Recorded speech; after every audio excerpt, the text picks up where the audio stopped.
എല്ലാവർക്കും sketch and ട്രാവലിലേക്ക് സ്വാഗതം. അപ്പോൾ എല്ലാവരും ഈ വീഡിയോ കാണുന്നതിന് മുന്നേ തന്നെ എൻ്റെ ചാനൽ ഒന്ന് സബ്സ്ക്രൈബ് ചെയ്യണം, പിന്നെ അതേപോലെ തന്നെ ലൈക്ക് ചെയ്യണം.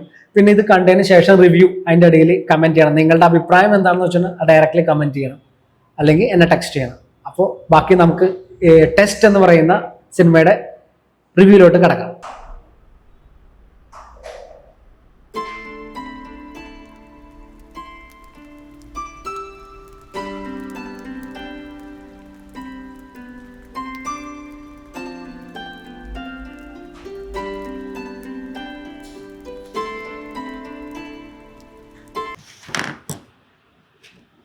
ഇതിന്റെ കോണ്ടെക്സ്റ്റ് എന്ന് വെച്ചാൽ ക്രിക്കറ്റിന്റെ ബാക്ക്ഗ്രൗണ്ടിൽ കഥ പറയുന്ന രണ്ട് ഫാമിലിയുടെ അകത്തു കൂടി കഥ പറയുന്ന ഒരു ചെറിയ സിനിമയാണ്. ചെറുതല്ല, അത്യാവശ്യം ഒരു വലിയ സിനിമയാണ് എന്ന് പറഞ്ഞാൽ പറയാം. 4 കഥാപാത്രങ്ങളിലൂടെ കവർ ചെയ്ത് പോകുന്ന, 2 സ്റ്റോറീസിലൂടെ കവർ ചെയ്ത് പോകുന്ന നല്ല അതിമനോഹരമായിട്ട് ഡയറക്റ്റ് ചെയ്തേക്കണ ഒരു സിനിമയാണ്. അപ്പൊ ഇതില് കഥാപാത്രങ്ങൾ ഒന്ന് മാധവന്റെ, പിന്നെ മീര ജാസ്മിൻ, പിന്നെ നയൻതാര, പിന്നെ സിദ്ധാർത്ഥ് എന്ന് പറയുന്ന ക്രിക്കറ്റ് പ്ലെയർ ആയിട്ടുള്ള കഥാപാത്രം. ഇതാണ് ബേസിക്കലി ഈ കഥയുടെ കണ്ടന്റ് എന്ന് പറയുന്നത്. ഫാമിലിയും പിന്നെ ക്രിക്കറ്റും ഒക്കെ ആയിട്ട് കണക്ട് ചെയ്ത് പറഞ്ഞു പോകുന്ന ഒരു തമിഴ് ഫിലിം എന്ന് വേണമെങ്കിൽ പറയാം. ഈ സിനിമയുടെ ഇൻട്രഡക്ഷൻ തന്നെ ഭയങ്കര രസം. കാരണം ഈ ഫസ്റ്റത്തെ ഒരു എന്താ പറയാ 5-10 മിനിറ്റിന്റെ അകത്ത് തന്നെ നമുക്ക് എന്താണ് സംവിധായകൻ പറയാൻ ഉദ്ദേശിക്കുന്ന കണ്ടന്റ് എന്താണ് എന്നുള്ളത് പെട്ടെന്ന്, കാരണം ഫസ്റ്റ് സീൻ കാണിക്കുമ്പോൾ തന്നെ അവർ പറഞ്ഞു തുടങ്ങണം. നമുക്ക് ആദ്യത്തെ ഒരു 2 സീൻ കാണിക്കുമ്പോൾ തന്നെ മനസ്സിലാവും അത് ക്രിക്കറ്റ് ബേസ് ചെയ്ത് പറയാൻ പോകുന്നതാണ്. അതേപോലെ തന്നെ നയൻതാരയുടെ ഫാമിലി ബേസ് ചെയ്തിട്ട് ഒരു ഇഷ്യൂ ഉണ്ട്, ഇതും അതും കൂടി കണക്റ്റഡ് ആണ് എന്ന് ഒരു 2-3 സീൻ കഴിയുമ്പോൾ തന്നെ നമുക്ക് കറക്റ്റായിട്ട് കണക്റ്റ് ആവും. ഇതാണ് ഇതിന്റെ പടത്തിന്റെ കോൺഫ്ലിക്റ്റ് എന്ന് പറയുന്നത്. അതിനകത്തോട്ട് ഇനി അത് ക്ലിയർ ചെയ്യണത് എങ്ങനെയാണ് എന്ന് പറഞ്ഞു. പക്ഷെ ആദ്യം അതൊരു ഫീൽ ഗുഡ് സിനിമ രീതിയിലാണ് ബേസിക്കലി അത് പറഞ്ഞു പോകുന്നത്. കുറച്ച് കഴിഞ്ഞൊരു ഇന്റർവെല്ലിനോടൊക്കെ അടുത്ത് എത്താറാകുമ്പോഴായിരിക്കും ഒരു കോൺഫ്ലിക്റ്റ് പതുക്കെ മാറി അതൊരു ത്രില്ലർ സിനിമയുടെ സ്വഭാവത്തിലോട്ട് മാറും. ഈ ത്രില്ലർ സിനിമ എന്ന് പറയുമ്പോഴും മറ്റേ മർഡർ അങ്ങനെ സാധനമൊന്നുമല്ല, പക്ഷെ എങ്കിലും ലാസ്റ്റ് എന്താണ് സംഭവിക്കാൻ പോണേ എന്നുള്ളൊരു എന്താ പറയുക ക്വസ്റ്റ്യൻ മാർക്കോട് കൂടി തന്നെയാണ് ഇന്റർവെൽ കഴിഞ്ഞിട്ട് പതുക്കെ മൂവ് ആവുന്നത് പടം. പിന്നെ നയൻതാരയുടെ കഥാപാത്രമാണ്. നയൻതാര ഇതിൽ പെർഫോം ചെയ്തേക്കുന്നത് വളരെ കൂളായിട്ടാണ് പെർഫോം ചെയ്തേക്കുന്നത്. വെച്ചാൽ ചില ലാസ്റ്റത്തെ സീക്വൻസിൽ വരുമ്പോഴുള്ള ഈ മാധവനായിട്ടുള്ള കുറേ ഇന്ററാക്ടിങ് സീക്വൻസുകളുണ്ട്. അത് ഇവർ ചെയ്തേക്കണ എന്താണെന്നറിയില്ല, മാധവൻ ഉള്ളത് കൊണ്ടാണെന്ന് അറിയില്ല, ഭയങ്കര രസമായിട്ട് ഭയങ്കര റിയലിസ്റ്റിക് ആയിട്ട് അത് ഫ്ലോയിൽ ഇങ്ങനെ ചെയ്യും. നമുക്ക് ഫീൽ ചെയ്യും നമുക്ക് നമ്മുടെ ഇടയിലുള്ള കഥാപാത്രങ്ങളാണോ എന്നുള്ള. ഒരു ടീച്ചറിന്റെ കഥാപാത്രമാണ് പുള്ളിക്കാരി ഇതിൽ ചെയ്തേക്കുന്നത്. അപ്പോൾ പുള്ളിക്കാരുടെ എക്സ് ബോയ് ഫ്രണ്ട് പോലത്തെ ഒരു കഥാപാത്രമാണ് സിദ്ധാർത്ഥ്. അത് ഒരു ഫാമിലി ഇഷ്യൂ ഒക്കെ ആയിട്ട് കണക്ട് ചെയ്ത് പോകുന്ന ഒരു സിനിമ. നിങ്ങളെല്ലാവരും കണ്ടു നോക്കിയാൽ മനസ്സിലാവും. പിന്നെ സിദ്ധാർത്ഥിന്റെ സ്റ്റോറി പറയുന്നത് ഈ ഭയങ്കര പെർഫോമൻസിൽ ക്രിക്കറ്റിൽ ലാസ്റ്റ് റിട്ടയർമെന്റ് സ്റ്റേജിലൊക്കെ നിൽക്കുന്ന ഒരു കഥാപാത്രം, അയാള് തിരിച്ചു വരണ ഒരു സ്പേസും അതിനൊരു കാരണം ആകുന്ന ഒരു മാധവന്റെ ഒരു കഥാപാത്രമൊക്കെ ആയിട്ട് കണക്ട് ചെയ്തു. ഭയങ്കര അങ്ങനെ കണക്ട് ചെയ്തിട്ടാണ് കഥ പറഞ്ഞേക്കുന്നത്. ഈ പറഞ്ഞ പോലെ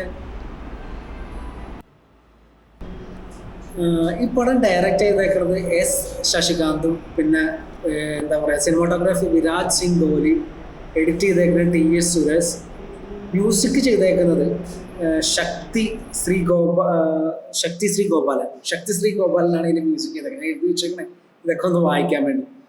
അപ്പോൾ ഈ മ്യൂസിക്കും സൗണ്ട് ഡിസൈനിങ്ങും ഒക്കെ പുതുമയൊന്നുമല്ല, പക്ഷെ ഈ സിനിമയുമായി ബന്ധപ്പെട്ട് ഭയങ്കര രസകരമായിട്ട് സിനിമാറ്റോഗ്രാഫി ആയാലും പുതുമയൊന്നും പറയാനുള്ള ഇതില്ല. ഒരു സെയിം എന്താ പറയുക നോർമൽ കഥ പറയുന്ന പോലെ തന്നെ ആണ് പോയേക്കുന്നത്. അതിൽ ഭയങ്കര അതിശയോക്തിയൊന്നുമില്ല. പക്ഷെ ഈ കഥയ്ക്ക് ആവശ്യം അത്രയൊക്കെ മതിയായിരിക്കാം, അതായിരിക്കാം ആ രീതിയിൽ തന്നെ പോയത്. പിന്നെ എഡിറ്റർക്കും ഈ പറഞ്ഞ പോലെ എഡിറ്ററിന് ഒരു നല്ലൊരു പ്രാധാന്യമുണ്ട്. കാരണം ഇത് ലീനിയർ ആയിട്ടുള്ള സിനിമയാണെങ്കിലും ത്രില്ലർ ഘടകത്തെ പിടിച്ചു നിർത്താൻ വേണ്ടിയൊക്കെ ചില കട്ട്സ്, ചില എന്താ പറയുക അധികം ഫൈറ്റ് ഒന്നുമില്ല എങ്കിലും ചില കട്ടുകളൊക്കെ ഭയങ്കര രസമായിട്ട് നമുക്ക് ഫീൽ ചെയ്യും. ലാസ്റ്റത്തെ പോർഷനിൽ എത്തുമ്പോൾ ഇവിടെ ക്ലൈമാക്സിന് തൊട്ട് മുന്നുള്ള കുറച്ച് കട്ട്സ് ഒക്കെ ഉണ്ട്.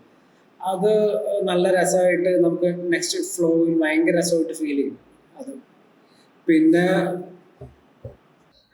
നയൻതാരയുടെ പെർഫോമൻസും വളരെ ഭംഗിയായിട്ട് പെർഫോം ചെയ്തു. ലാസ്റ്റ് വരുന്നതും ഫസ്റ്റ് അതായത് ത്രൂ ഔട്ട് കഥാപാത്രം സിനിമ കൊണ്ടുപോകുന്ന ഒരു മേജർ പോർഷൻ നയൻതാരയും മാധവനൊക്കെയായിട്ട് ഏറ്റവും കൂടുതൽ സ്ക്രീൻ സ്പേസ് അവര് യൂസ് ചെയ്തേക്കണം. അപ്പൊ നയൻതാരയുടെ ഒരു എന്താ പറയാ ലാസ്റ്റ് എത്തുമ്പോൾ സാധാരണ പറഞ്ഞ ഒരു ലൗഡ് സാധനമൊന്നും അല്ല, ഇതിനകത്ത് വളരെ റിയലിസ്റ്റിക് ആയിട്ടും അതുപോലെ ഇവര് ഈ ഒരു വൈഫ് എങ്ങനെയാണ് ഹസ്ബൻഡിനോട് പെരുമാറുന്നത് അതൊക്കെ ഭയങ്കര രസമായിട്ട് ഫീൽ ചെയ്തിട്ടുണ്ട്.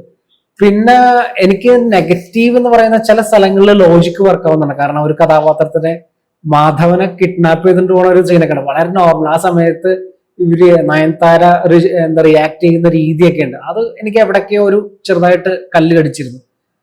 പിന്നെ ഈ പറഞ്ഞ പോലെ ക്രിക്കറ്റിൽ നടക്കുന്ന വാതുവെപ്പ് കളി ഇതൊക്കെ ആയിട്ടാണ് കഥ പറഞ്ഞു പോകുന്നത്.